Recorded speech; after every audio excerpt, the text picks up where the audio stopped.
తాకట్లో ఉన్న మీ బంగారాన్ని విడిపించి ఆ రోజు ఆన్లైన్ రేటుకి కొంటాం. Sharma gold company. Welcome to Sumanti నేను మీ సుమంటి వినాగ్. జనరల్గా మన ఇంట్లో విమెన్ ఉన్నారు అని అంటే లక్ష్మీదేవితో పూజిస్తూ ఉంటాము. లక్ష్మీదేవితో సమానం అని చెప్పేసి కూడా మాట్లాడుకుంటూ ఉంటాము. అయితే వేదిక ఆస్ట్రాలజీ ప్రకారం కనుక మనం చూసుకుంటే గోచార రీత్యా కొన్నిటి విషయాల్లో కనుక మనం చూస్తే కొన్ని దోషాల వల్ల ఇంట్లో ధనం నిలబడకపోవటం లేదు అని అంటే తెలియకుండానే వేరే వాళ్ళ ఇన్ఫ్లుయెన్స్ త్రూ అయినా సరే మనం కొంత పోగొట్టుకోవటం లాంటివి చూస్తూ ఉంటాము జనరల్గా. బట్ గోచార రీత్యా వేదిక ఆస్ట్రాలజీ ప్రకారం కనుక మనం చూసుకుంటే ఇంట్లో ధనం నిలబడకపోవడానికి ఏ రకంగా చూసుకున్నా కూడా ఏ విధంగా ఉంటుంది అంటే దానికి గల ప్రధాన కారణాలు, దోషాలు ఏ విధంగా ఉండే అవకాశం ఉంటుంది అనేది ఈరోజు మనతో పాటు వేదిక ఆస్ట్రాలజర్ ఉమా గారు ఉన్నారు. అది వారి మాటలు తెలుసుకుందాం. నమస్కారం ఉమా గారు. నమస్తే నాగరాజ్ గారు. ఆడవాళ్ళని మన ఇంట్లో లక్ష్మీదేవితో పూజిస్తూ ఉంటాం. అంటే ఈవెన్ మనం ఆ రెస్పెక్ట్ కూడా ఆ విధంగానే ఇస్తాము జనరల్గా. కొన్నిసార్లు ఏమవుతుందనంటే వాళ్ళ మీద నమ్మకంతో మనం ముందుకు వెళ్ళిపోయినప్పుడు తెలియకుండానే కొన్ని ఫినాన్షియల్ క్రైసిస్ మనకి వస్తూ ఉంటాయి అన్నమాట. అవునండి. అంటే ఎలాంటి దోషాల వల్ల ఆ విధంగా జరిగే అవకాశం ఉంటుందంటారు? తప్పకుండా అండి. జనరల్గానే మనం ఆడవాళ్ళని మహాలక్ష్మీదేవి స్వరూపంగా, శక్తి స్వరూపంగా భావిస్తూ ఉంటాం. కానీ కొంతమంది యొక్క ఆడవాళ్ళ యొక్క జీవితంలో కానీ లేదా ఆ ఆడవాళ్ళు నివాసం ఉండేటువంటి ఆ ఇంట్లో ఫ్యామిలీకి సంబంధించి కానీ వాళ్ళు ఎక్కువగా బాధపడేటువంటి అంశం ఏంటి అంటే డబ్బు నిలబడట్లేదండి, ఫైనాన్షియల్ ప్రాబ్లమ్స్ వస్తున్నాయి, సడన్గా మొత్తం అంతా డౌన్ఫాల్ చూస్తున్నాం అనేటువంటి భావన వాళ్ళకి కలిగి అడుగుతూ ఉంటారు. దానికి ప్రధానమైన కారణాలు 4 ఉంటాయి నాగరాజు గారు. మొదటిది వ్యయదోషము అంటారు. వ్యయదోషము అని అంటే విపరీతమైన ఖర్చులు పెట్టేటువంటి దోషము అని అర్థము. ఈ యొక్క వ్యయదోషము అని అంటే ఫర్ సపోజ్ చూస్తే కొంతమంది మనం జనరల్గా వింటూ ఉంటామండి. ఎలాంటివంటే తింటూ ఉంటే కొండలు కూడా తరిగిపోతాయి అలా వింటూ ఉంటాం. అంటే ఎప్పుడైతే అనవసరమైన ఖర్చు పెట్టడమే ఒక వ్యసనంగా, అదే ఒక అలవాటుగా ఉన్నటువంటి స్త్రీలు కానీ లేదా ఫ్యామిలీలో ఉండేటువంటి మెంబర్స్ కానీ అలా ఉంటే అసలు ఫైనాన్షియల్ లాసెస్ అనేవి చూస్తారు. వ్యయదోషాత్ నిత్యం అర్ధస్య క్షయం భవేత్ అంటారు. అంటే వ్యయదోషం ఎక్కడైతే ఉంటుందో అర్ధము అంటే డబ్బు అండి, క్షయం భవే క్షీణించిపోతుంది, ధనహీనులైపోతారు అని అర్థము. వ్యయదోషం ఉన్నటువంటి స్త్రీలు కానీ అంటే చాలామంది మనం చూస్తూ ఉంటామండి. ఆన్లైన్ షాపింగ్స్ అని, లేకపోతే అక్కడెక్కడికో వెళ్ళాలని, ఇక్కడెక్కడికో వెళ్ళాలని, అంటే ఇంకా ప్రతిరోజు ఖర్చు పెట్టకపోతే వాళ్ళకి నిద్ర పట్టదు. అది వాళ్ళకి అలవాటు అయినటువంటి ఒక వ్యసనం. అది ఆ వ్యసనంగా అలవాటు అయిపోయింది డబ్బులు ఖర్చు పెట్టడం అనేటువంటిది. ఎప్పుడైతే వ్యయదోషం ఉందో అక్కడ ఆర్థిక ఇబ్బందులు ఉంటాయి, అప్పులు ఉంటాయి, ఫైనాన్షియల్ ప్రాబ్లమ్స్ ఉంటాయి, డౌన్ఫాల్ ఖచ్చితంగా చూస్తారు. చాలామంది నాగరాజు గారు వ్యయదోషం ఉన్న వాళ్ళు మనం బాగా గుర్తించవచ్చు. అదేంటి అంటే వాళ్ళకి ఖర్చు పెట్టడమే ఇంక అలవాటు, డైలీ ఖర్చు పెడుతూ ఉంటారు. అది ప్రేమలో పడో, ఎవరైనా ఇష్టపడిన వ్యక్తుల కోసమో, చుట్టుపక్కల ఉండేటువంటి ఫ్రెండ్స్ కోసమో, లగ్జరీగా బ్రతకాలనేటువంటి ఆలోచనతోనో విపరీతంగా ఖర్చు పెడుతూ ఉంటారు. అప్పులు చేసి మరీ వాళ్ళకి గిఫ్ట్లు ఇవ్వడము, లేకపోతే ఖర్చు పెట్టడము, ఇవన్నీ చేస్తూ ఉంటారు. దీన్ని వ్యయదోషంగా గుర్తించవచ్చు. 12వ స్థానంలో చంద్రుడు కానీ, శుక్రుడు కానీ, గురుడు కానీ ఉన్నప్పుడు ఇది ఖచ్చితంగా కనబడుతూ ఉంటుంది వ్యయదోషము. అయితే ఇందులో రెండవ దోషము సంఘదోషము అంటారు నాగరాజు గారు. చాలా ఇంపార్టెంట్ అండి.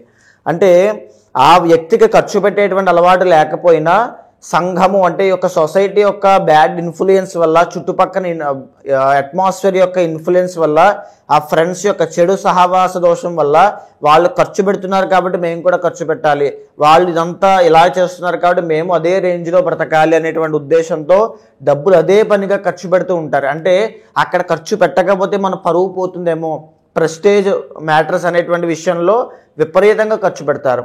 సంఘదోషము అంటాం. అంటే నెగిటివ్ ఇన్ఫ్లుయెన్స్ వల్ల వీళ్ళకి ఆ బుద్ధి ఏముండదు, ఆ మాయలో పడి ఆ జలస్ ఫీలింగ్తోనో, ప్రెస్టేజ్ ఫీలింగ్తోనో, లగ్జరీ ఫీలింగ్తోనో ఖర్చు పెట్టాలి.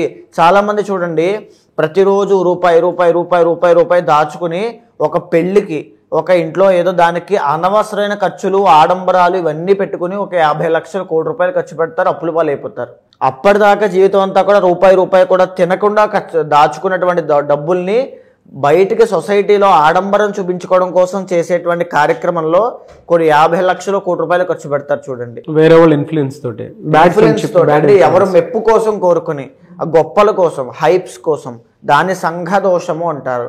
అలాంటి దోషం ఉన్నప్పుడు కూడా 11th హౌస్లో కుజుడు ఉన్నప్పుడు కానీ, 11th చంద్రుడు ఉన్నప్పుడు కానీ, 11th కేతు ఉన్నప్పుడు, రాహు ఉన్నప్పుడు ఈ యొక్క దోషాన్ని గుర్తించవచ్చు. సో ఈ యొక్క దోషం ఉన్న వాళ్ళు కూడా తీవ్రమైన నష్టాలు తప్ప ఇంకేమీ చూడరు, అప్పుల పాలైపోతారు.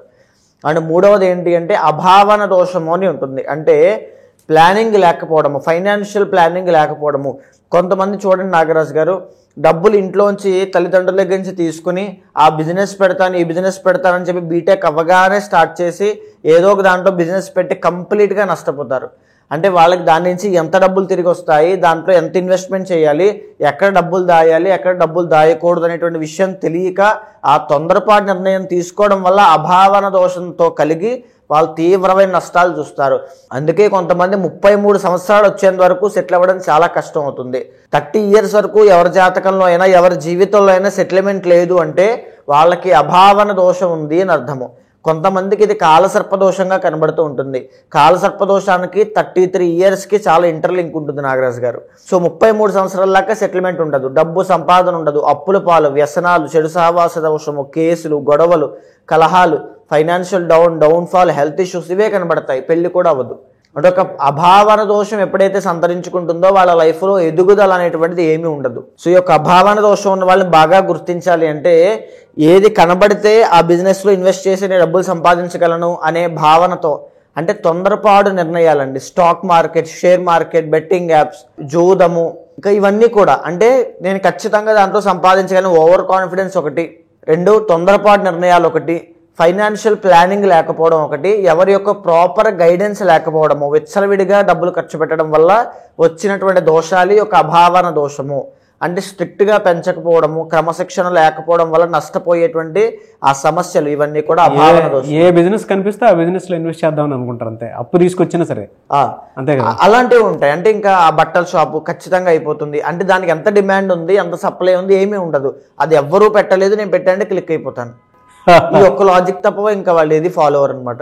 సో అలాంటి వాళ్ళు ఈజీగా అభావన దోషంలో ఉంటారని మనం చెప్పొచ్చు. అయితే 4వది అన్యోన్య రుణ దోషము అని ఉంటుంది నాగరాజు గారు. అన్యోన్య రుణ దోషము అని అంటే కొంతమంది చూడండి, మనం చాలా సందర్భాల్లో చెప్పుకున్నాం, ఎప్పుడైతే భార్య భర్త మాట దాటి బయటకు వెళ్ళి చేయకూడనటువంటిది ఏదైనా ఫైనాన్షియల్ రాంగ్ ఇన్వెస్ట్మెంట్స్ కానీ ఏదైనా చేసినప్పుడు నష్టపోతుంది అనే విషయాన్ని మనం మాట్లాడుకున్నాం.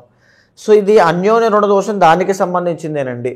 ఎప్పుడైతే స్త్రీలు ఎదర్ మెన్ ఆర్ ఉమెన్ ఖచ్చితంగా ప్రాపర్ గైడెన్స్ లేకుండా, ఆలోచన లేకుండా, ఇంట్లో వాళ్ళకి చెప్పకుండా నేను చెయ్యగలను, నాకు మాత్రమే తెలుసు, మీకు ఎవరికి అది సరిగ్గా తెలియదు అనే భావంతో ముందుకు వెళ్ళారనుకోండి, ఈ అన్యోన్య రుణ దోషంలో పడతారు. అంటే అప్పుల పాలైపోతారని అర్థం. చాలామంది చూడండి, ఇంట్లో ఆడవాళ్ళు మగవాళ్ళకి తెలియకుండా, అంటే భర్తకి కానీ ఎవరికి తెలియకుండా ఉన్నటువంటి డబ్బును బయటికి వడ్డీకి ఇవ్వడము, లేకపోతే ఇంట్లోంచి ఏదైనా డబ్బు సంపాదిద్దాము అని చెప్పి వర్క్ ఫ్రమ్ హోమ్ లాంటివి సెలెక్ట్ చేసుకోవడం వల్ల డబ్బు లాస్ అయిపోవడము ఈ మధ్య మనం చూస్తూ ఉన్నామండి. ఇలాంటివన్నీ కూడా అంటే ఎవరికీ తెలియకుండా దీంట్లోంచి డబ్బులు వస్తాయి అనే భావనతో రోజుకి 1-2 గంటలు పనిచేసి వేల డబ్బులు కూడా వాళ్ళు అడుగుతారు, ఆఖరికి మొత్తం నష్టపోతారు. అంటే బెట్టింగ్ యాప్స్ లాంటివి కూడా చెప్పచ్చు. అంటే ఎలాగోలా నేను ఇంట్లో తెలియకుండా డబ్బు సంపాదించి వీళ్ళకి ఏదో ఒక సర్ప్రైజ్ ఇద్దాం, ఒక గిఫ్ట్ ఇద్దాం, డబ్బు దాద్దాం అనేటువంటి ఆలోచనతో ముందుకు వెళ్ళినటువంటి భావన ఇదంతా కూడా. కొంతమంది తెలిసి చేస్తారు, కొంతమంది తెలియక చేస్తారు. అన్యోన్య రుణ దోషము, భర్తని దాటి లేదా ఇంట్లో వాళ్ళని దాటి తెలియకుండా ఒక ముందుకు వెళ్ళడం వల్ల ఇల్లీగల్గా డబ్బు సంపాదించడం కానీ ఏదైనా సరే అన్యోన్య రుణ దోషంగా వస్తుంది. అది కేవలం వాళ్ళకే కాదు ఇబ్బందులు, ఫ్యామిలీ మొత్తానికి కూడా మనశ్శాంతి లేకుండా దూరం చేస్తుంది. సో భర్తని రోడ్డు పాలు చేయడము, అంటే ఆయన యొక్క పరువు డీఫేమ్ చేయడం, డీపాపులర్ చేయడము, ఇవన్నీ కనబడుతూ ఉంటాయి ఈ తొందరపాటు నిర్ణయాలు తీసుకుని చేయడం మూలాన. ఇంకా చెప్పాలి అంటే కొంతమంది ఏంటి అంటే భర్తకి తెలియకుండా పార్ట్నర్షిప్లో బిజినెస్ చేద్దాం అనేటువంటి విషయంతో ఉన్నటువంటి డబ్బులు తెలియకుండా దాంట్లో ఇన్వెస్ట్ చేసి ఆ డబ్బులు నేను తీసుకుందాం అనుకుంటారు, కానీ అక్కడ డబ్బులు రావు, బిజినెస్ రాదు, ఏమీ రాదు, నష్టపోతారు. సో ఆఖరికి బయటికి చెప్పుకోలేక, లోపలికి మింగలేక, కక్కలేక అలా ఉంటారు. అన్యోన్య రుణ దోషము. అందుకనే ఇంట్లో ఏమి ఆలోచించక అందుకనే మీరు ఏ ఇన్వెస్ట్మెంట్ చేయాలనుకున్నా ఇంట్లో భర్తతో సహా అందరితోనూ ఆలోచించే ముందుకు వెళ్ళండి. మీరు చెప్పినటువంటి ఈ 4 దోషాల్లో కనుక మనం చూసుకుంటే అండి, పునర్వసు నక్షత్రం వారికి ఎస్పెషల్లీ విమెన్కి ఎలాంటి దోషాలు ఉండేటువంటి అవకాశం ఉంటుంది గోచరరీత్యా? తప్పకుండా అండి. పునర్వసు నక్షత్రము 1, 2, 3 పాదములు మిథున రాశిలో సంచారం చేస్తుంటే 4వ పాదం కర్కాటక రాశికి సంబంధించినటువంటిది. అయితే మేజర్గా నాగరాజు గారు ఇక్కడ పునర్వసు నక్షత్రము 1, 2, 3 పాదాల వాళ్ళకి అభావన దోషం అనేటువంటిది ఉంటుంది. అంటే 4 పాదాల వాళ్ళకి ఇదే ఉంటుంది. కొంచెం మనం స్పెసిఫిక్గా మాట్లాడుకోవాలి అనుకుంటే అభావన దోషం అనేటువంటిది ఎందుకు ఉంటుంది అంటే, ప్రధానంగా వీళ్ళు ఏదైనా ఖర్చు పెడుతున్నారు, డబ్బు నిలబడట్లేదు అనుకుంటే, ఒకటి దుర్వ్యసనముల వల్ల, రెండవది బంధువులకి ఖర్చు పెడతారండి. అంటే బంధువుల యొక్క బాగోగులు కూడా వీళ్ళే చూసుకోవడము, అంటే లేనిపోని యొక్క పరిస్థితుల్ని కష్టాలని నెత్తి మీద వేసుకోవడము, అంటే వాళ్ళ అబ్బాయిని కూడా నేనే చదివిస్తున్నాను, వాళ్ళకు కూడా ఆరోగ్య సమస్యలు నేనే చూస్తున్నాను, ఇలాంటివన్నీ మనం వింటూ ఉంటాం. ఇలాంటివన్నీ మీద వేసుకోవడం వల్ల వీళ్ళకి రూపాయి కూడా నిలబడకుండా ప్రతిదీ ఖర్చు అయిపోతాయి. పునర్వసు నక్షత్రం 1, 2, 3, 4 పాదముల వాళ్ళు కర్కాటక రాశి, మిథున రాశి 2 కూడా ఖచ్చితంగా చెప్తున్నాను, మీరు మీ బంధువులను కాస్త దూరం పెట్టకపోతే మీ దగ్గర డబ్బంతా ఉండదు, డబ్బంతా ఆరిపోతుంది. ఈ మాట వాస్తవము. ఇంకా ఎస్పెషల్లీ 4వ పాదం వాళ్ళైతే అన్యోన్య రుణదోషం ఉంటుందండి వీళ్ళకి. అందుకే చాలామందికి, అంటే నేను తప్పుగా ఇలా అంటున్నాను, వేరేగా అనుకోద్దమ్మా, మీకు మ్యారీడ్ లైఫ్లో ఇబ్బందులు వస్తున్నాయి, ఆ రిలేషన్ బాగాలేదు, బాండింగ్ బాగాలేదు అనుకుంటే అన్యోన్య రుణదోషం ఉండడం వల్లే మీకు ఖచ్చితంగా కలుగుతూ ఉన్నాయి. అన్యోన్య రుణదోషం ఎప్పుడైతే తొలగిపోతుందో మీ మ్యారీడ్ లైఫ్ బాగుంటుంది, మీ ఫైనాన్షియల్ స్టేటస్ కూడా చాలా బాగుంటుంది. మీరు తెలుసో తెలియకో మీరు ఇన్వెస్ట్ చేసినటువంటి డబ్బు అది పార్ట్నర్షిప్లో ఇన్వెస్ట్ చేయడం మూలాన పార్ట్నర్కి లాభం అవుతుంది తప్ప మీకు లాభం అనేటువంటిది ఏమాత్రమూ కలగదు. అండ్ ఇంకా చెప్పాలి అంటే, మీరు తీసుకునేటువంటి తొందరపాటు నిర్ణయాల వల్ల అందరూ నా వాళ్లే అనేటువంటి భావన వల్లే నష్టపోతారు. అతి మంచితనము, ఆ అతి మంచితనం వల్లే తీవ్రమైన నష్టాలు వీళ్ళు చూస్తారండి. అండ్ బిజినెస్ లాస్ అనేటువంటిది బికాజ్ ఎందుకు అంటే 4వ పాదం ఈ కర్కాటక రాశికి సంబంధించి 3rd and 12th లార్డ్ అయినటువంటి బుధుడు వీళ్ళకి పాపి అవుతారు. మీకు బిజినెస్ అనేటువంటిది పెద్దగా కలిసి రాదు, పెద్దగా కాదు అసలు కలిసి రాదని చెప్పచ్చు. బిజినెస్లో మీరు ఇన్వెస్ట్ చేశారంటే నష్టపోవడమే కనబడుతుంది. కొన్ని జాతకాలకి పునర్వసు 4వ పాదం వాళ్ళకి పర్టికులర్గా 7th హౌస్ బాగున్నప్పుడు, భద్ర మహాపురుషయోగం ఉన్నప్పుడు మాత్రమే ఇన్వెస్ట్ చేయాలి. అంటే వీళ్ళు ఎన్ని రకాలుగా డబ్బు లాస్ అవుతారో చెప్తున్నానండి. 1 వ్యసనాలు, 2 బంధువులు, 3వది ఈ యొక్క మ్యారీడ్ లైఫ్. చాలా మంది బ్యాడ్ ఇన్ఫ్లుయెన్స్ ఉంటుంది. భర్త యొక్క ఆరోగ్యం కోసం, భర్త బాగుండాలి అనేటువంటి కోరికతో భర్త కోసం డబ్బులు విపరీతంగా ఖర్చు పెడతారు. మీరు ఫేస్ చేసి ఉంటారు ఖచ్చితంగా. చాలా మంది పునర్వసు 4వ పాదం వాళ్ళకి ఎలాంటి ఇబ్బంది ఉంటుందంటే, మ్యారీడ్ లైఫ్లో ఇద్దరు దూరంగా ఉంటారు, భార్యాభర్తలు, ఆయన ఎక్కడో ఈమె ఎక్కడో, వీళ్ళిద్దరు కేసులకి గొడవలకి డబ్బులు అవుతుంటాయి. అంటే ఇంకా ఆయన ఇప్పుడు ఈమె డైవర్స్ తీసుకోవాలా వద్దా అనే విషయం కూడా మీకు ఒక తెలియదు, ఇంకా కంక్లూజన్కి రాలేదు, అది తేలదు, ఎప్పటికీ తేలదు. అయినప్పటికీ కూడా భర్తకి డబ్బులు ఇవ్వాల్సిన పరిస్థితి రావడం, లేకపోతే ఆ గొడవల్లో ఇరుక్కుని మధ్యవర్తులకి డబ్బులు ఖర్చు అవ్వడము, అంటే ఇలాంటి లిటిగేషన్స్లో వాటిలో ఇరుక్కుంటారండి. సంబంధం లేనటువంటి దాంట్లో అసలు ఎందుకు వచ్చిన కర్మో అర్థం కానటువంటి పరిస్థితుల్లో ఇరుక్కుంటుంటారు.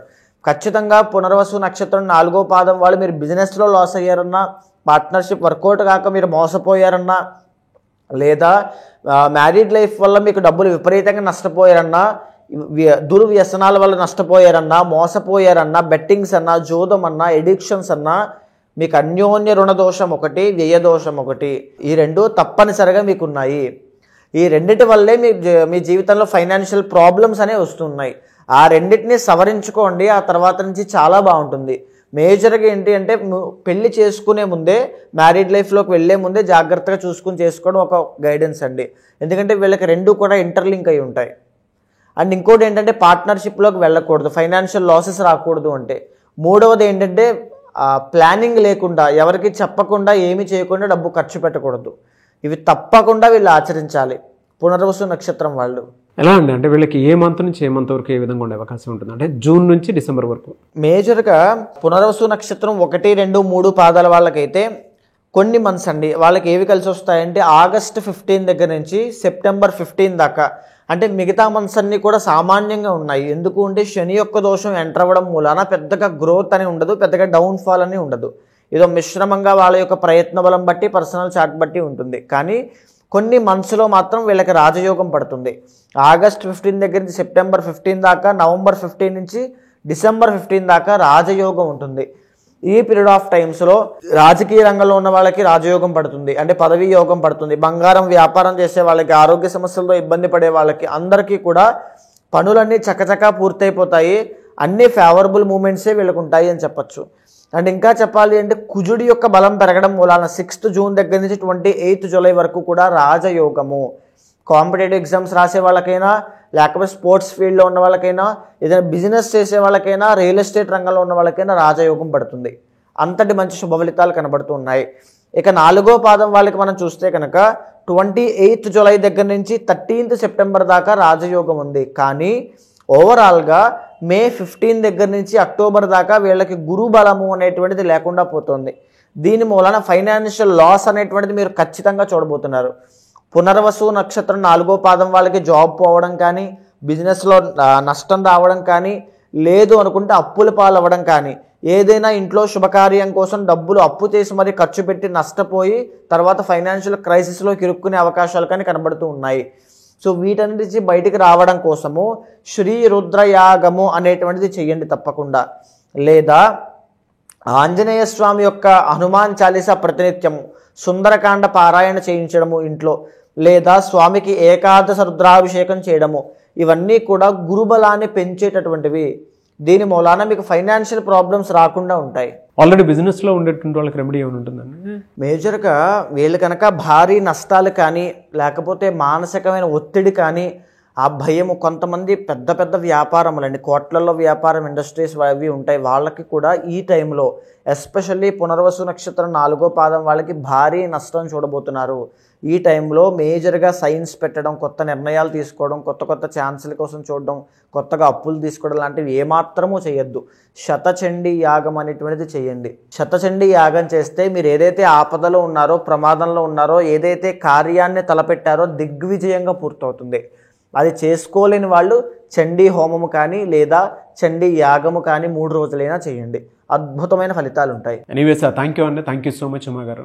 ప్రతి ఒక్కరికి ఏంటంటే త్రూ వేదిక్ ఆస్ట్రాలజీ వాళ్ళకు ఉండేటువంటి పర్సనల్ చాట్ ద్వారా తెలుసుకుని ముందుకు వెళ్ళాలి అనుకున్నటువంటి వాళ్ళు ఉంటారు.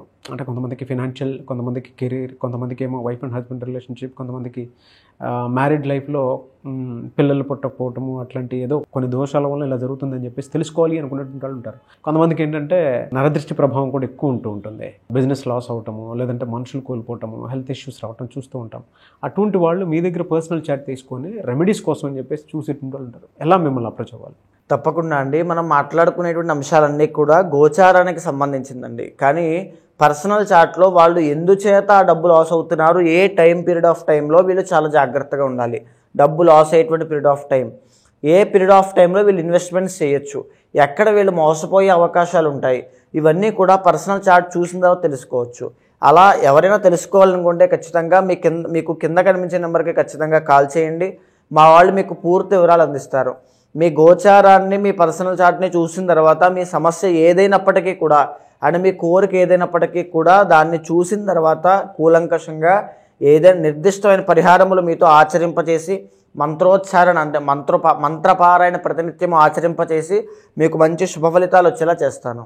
డెఫినెట్లీ అండి. ఎనీవేస్ థ్యాంక్ యూ అండి. థ్యాంక్ యూ సో మచ్ అమ్మ గారు. నమస్తే అండి. చూసారు కదండి వీడియో. ఈ వీడియోపై మీ అభిప్రాయం కమెంట్ బాక్స్లో పోస్ట్ చేయండి. త్రూ వేదిక్ ఆస్ట్రాలజీ మీకు ఉన్నటువంటి సమస్యలు ఏదున్నా సరే మీరు ఉమా గారిని సంప్రదించి అపాయింట్మెంట్ బుక్ చేసుకోవాలి అనుకుంటే మాత్రం స్క్రీన్ మీద కాంటాక్ట్ నెంబర్ కనిపిస్తుంది. దాన్ని మీరు కాల్ ఆర్ మెసేజ్ వాట్సాప్ చేసి వెంటనే అపాయింట్మెంట్ బుక్ చేసుకోండి. ఈ వీడియో లైక్ చేయండి, షేర్ మాత్రం తప్పకుండా చేయండి. ఇలాంటి మరిన్ని వీడియోస్ కోసం మా ఛానల్ ఫాలో అవ్వండి. Thank you.